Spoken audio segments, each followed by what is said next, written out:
नमस्कार, मैं हूं शिखर दीप और आप देख रहे हैं जीपीएन 24।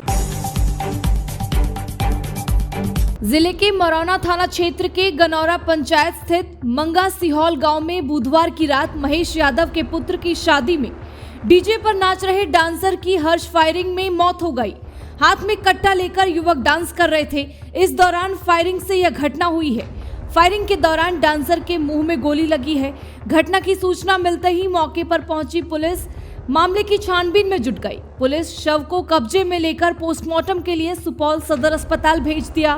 स्थानीय लोगों ने बताया कि 3 मई को गनौरा पंचायत के मंगा सिहौल गांव निवासी महेश यादव के पुत्र की शादी थी। बारात जाने के दौरान डीजे की धुन पर युवक हाथ में कट्टा लेकर डांस कर रहे थे।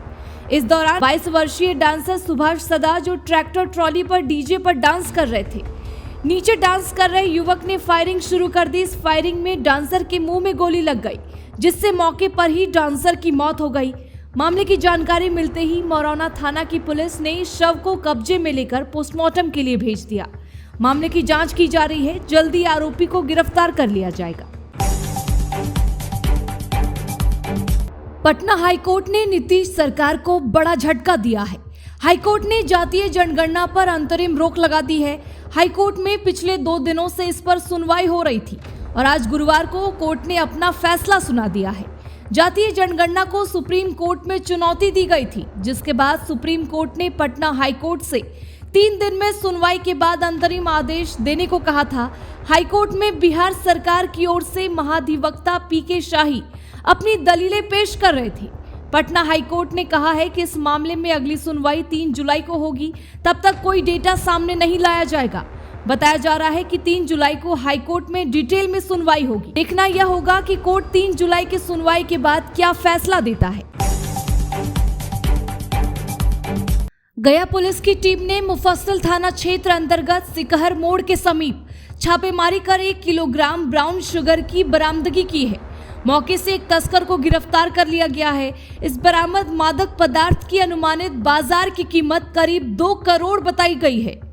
इस संबंध में गया एसएसपी आशीष भारती ने बताया कि बिहार के गया में गुजरात के अंकलेश्वर से लाया गया ब्राउन शुगर बरामद किया गया है, जिसकी बाजार में अनुमानित मूल्य करीब 2 करोड़ रुपए है। एसएसपी ने बताया कि सूचना मिली थी कि मुफस्सिल थाना क्षेत्र में ब्राउन शुगर के धंधेबाज सक्रिय हैं और इसकी तस्करी में जुटे हैं। इसके बाद सिटी एसपी के नेतृत्व में टीम का गठन किया गया। पुलिस की कार्रवाई में मुफस्सिल थाना क्षेत्र में वाहनों की तलाशी का अभियान चलाया गया। इस क्रम में एक बुलेट बाइक पर सवार 3 तस्कर पुलिस को देखकर भागने लगे, जिसमें से एक को पकड़ लिया गया, जिसके पास से 1 किलोग्राम ब्राउन शुगर बरामद किया गया है। गिरफ्तार तस्कर का नाम विवेक कुमार है, जो बुनियादगंज थाना क्षेत्र के रूपसपुर गांव का रहने वाला है। सूचना के बाद मुंबई पुलिस की एंटी नारकोटिक्स सेल ने अंकलेश्वर में छापेमारी की थी और कंपनी के ठिकाने से 513 किलोग्राम ब्राउन शुगर बरामद की थी। गया पुलिस के द्वारा लगातार जो मादक पदार्थ में जो कारोबारी उसमें संलिप्त हैं, उनके विरुद्ध कार्रवाई करने के लिए लगातार कार्रवाई की जा रही है। इसी क्रम में कल धनगई थाना में भी करीब 2529 किलो डोडा को बरामद किया गया था और कल ही 3 तारीख को मुफस्सिल थाना क्षेत्र के में एक ब्राउन शुगर के धंधेबाज को गिरफ्तार किया गया है। इसके पास से कुल 1 किलो ब्राउन शुगर बरामद हुआ है, जो कि जिसकी अनुमानित बाजार मूल्य लगभग 2 करोड़ रुपए है। अभी तक के अनुसंधान में यह बात प्रकाश में आई है कि जो अभियुक्त पकड़ाया है उसका सहयोगी वो गुजरात राज्य के भारूच जिले में अंकलेश्वर में एक ड्रग मैन्युफैक्चरिंग कंपनी में कार्य करता था और उक्त कंपनी के द्वारा जो दवाई के नाम पर इस प्रकार का अवैध निर्माण ड्रग्स का भी किया जाता था और जहां पर मुंबई पुलिस की एंटी नारकोटिक सेल के द्वारा जब वहां पे छापेमारी की गई थी तो वहां से कुल 513 किलोग्राम ब्राउन शुगर बरामद किया गया था, जिसकी अनुमानित बाजार मूल्य 1026 करोड़ रुपए है और उसमें कुछ अपराधकर्मी गिरफ्तार हुए थे।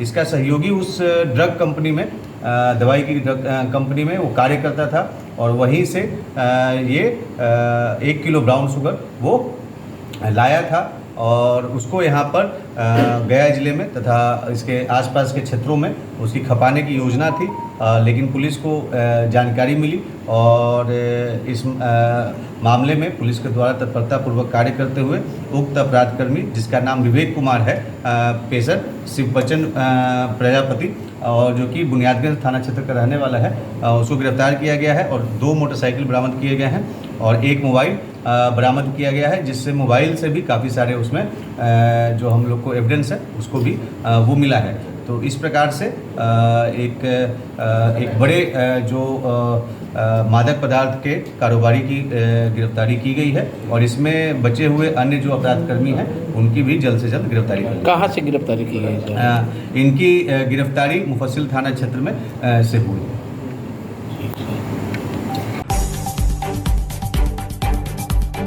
बागेश्वर धाम के सरकार पंडित धीरेन्द्र कृष्ण शास्त्री के फुल सपोर्ट में बीजेपी आ गई है। विरोध करने वालों को करारा जवाब देते हुए अश्विनी कुमार चौबे ने बड़ा बयान दिया है। गुरुवार को भागलपुर पहुंचे केंद्रीय राज्य मंत्री अश्विनी कुमार चौबे ने कहा कि बाल्यकाल से जिसने देश की दिशा और दशा को बदलने का संकल्प लिया, ऐसे संकल्पित व्यक्ति के सामने कोई टिक पाएगा? आंधी की तरह उड़ जाएगा। जो कहते हैं उन्हें आने नहीं देने का, तो उनके 32 दांत झड़ जाएंगे। अश्विनी कुमार चौबे ने कहा कि शिक्षा मंत्री मूर्ख हैं, उन्हें शिक्षा से लेना देना नहीं है। धीरेन्द्र शास्त्री का सफल कार्यक्रम होगा, मैं स्वयं वहां रहूंगा। देखते हैं किसकी मजाल है जो उन्हें रोक देगा। शिक्षा मंत्री चंद्रशेखर पर हमला करते हुए केंद्रीय राज्य मंत्री ने कहा कि रामचरितमानस को गाली देने वाला मिट्टी में मिल जाएगा। गोवा के मुख्यमंत्री प्रमोद सावंत के खिलाफ पटना में केस दर्ज कराया गया है। सीएम प्रमोद सावंत के खिलाफ बिहारियों पर आपत्तिजनक टिप्पणी किए जाने का आरोप है। जेडीयू नेता मनीष सिंह ने ये मामला दर्ज कराया है और मांग की है कि गोवा के मुख्यमंत्री प्रमोद सावंत अपने विवादित टिप्पणी के लिए बिहार आकर बिहारियों से माफी मांगे। जेडीयू नेता ने कहा है कि सीएम जैसे जिम्मेदार पद पर बैठे व्यक्ति को इस तरह के बयान नहीं देने चाहिए और लोगों को आपस में लड़ाने की कोशिश नहीं करनी चाहिए। जेडीयू नेता ने कहा कि अगर वह माफी नहीं मांगते हैं तो उन्हें कोर्ट में आकर जवाब देना होगा। जेडीयू नेता ने कहा कि बिहार के लोग अपनी काबिलियत के बल पर बाहर रहते हैं।